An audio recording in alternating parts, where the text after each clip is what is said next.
seasons were changing on the island of Sodor. The leaves had begun to change color, and the air was growing crisp. Thomas the tank engine was feeling restless. Summer is almost over, and I haven't had any real fun, he complained.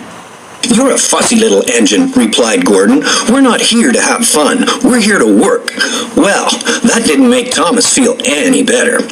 I'd rather be fussy and fun than bossy and boring, he retorted.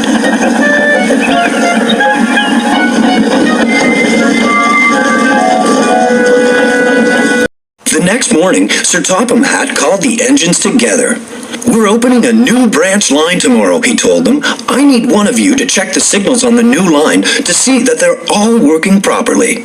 Who will volunteer? I will, Thomas piped up. Checking signals wasn't much fun, but it was better than being bossed around in the train yard. Off you go then, said Sir Topham Hatt, and be sure to check every signal, Thomas. Safety is our first concern. The thing about shiny new tracks always put Thomas in a good mood. He whistled merrily as he rolled along the new branch line. Checking signals is really useful, he thought. Safety is our first concern. Each time he saw a signal, Thomas made sure that the arm was in the right position. He also checked to see that the signal lamp was working, so it could be seen at night. If the signal arm was down and the lamp was red, that meant danger on the tracks ahead. There were hidden junctions, hanging rocks, dangerous curves, and steep hills. Thomas had almost reached the end of the new branch line when he saw the sign for a carnival. There was nothing Thomas loved more than a carnival. Oh, how he would love to go. If I hurry to the carnival now, I can check the rest of the signals later, he told himself. And with that, Thomas turned off and headed into the countryside. The carnival was splendid. There were games and rides and cotton candy, and there were lots of children. Look, it's Thomas, they cried, and ran to greet their favorite blue engine. When Thomas got back to the train yard, Sir Topham Hatt was waiting.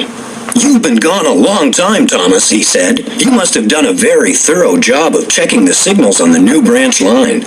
Yes, sir, peeped Thomas, and just like that, without thinking about it, Thomas told a lie.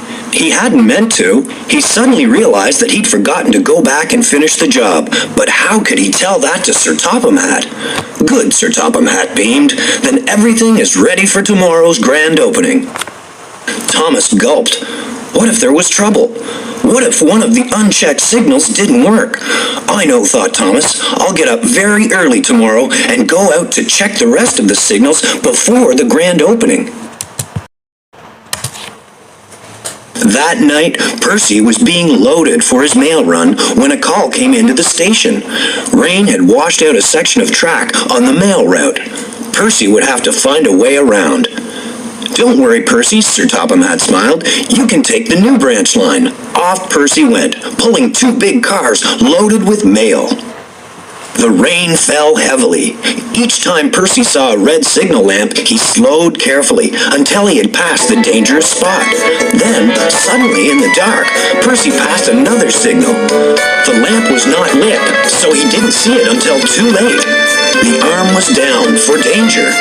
Percy slammed on his brakes, but the rain made the track slippery, and there it was ahead, a very dangerous curve.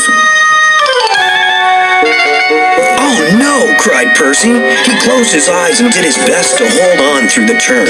Crash! One of the mail cars flew off the tracks and was smashed to bits. Percy shivered with fear from his close call.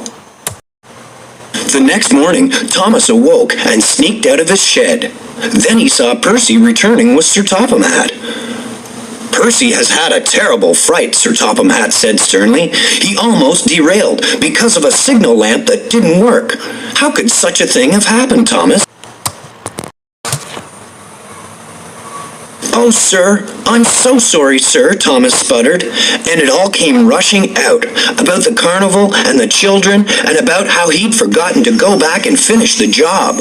"I'm sorry I told a lie," said Thomas sheepishly. "I just wanted to be part of the fun." "There will be no fun for you for quite some time," Sir Topham Hatt scolded.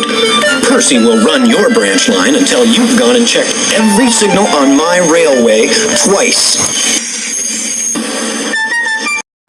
And now, every time Thomas passes a signal, he checks it twice, just to be safe. Gordon likes to tease him. "Fussy little Thomas certainly is fussy about signals," says Thomas. "Safety is our first concern."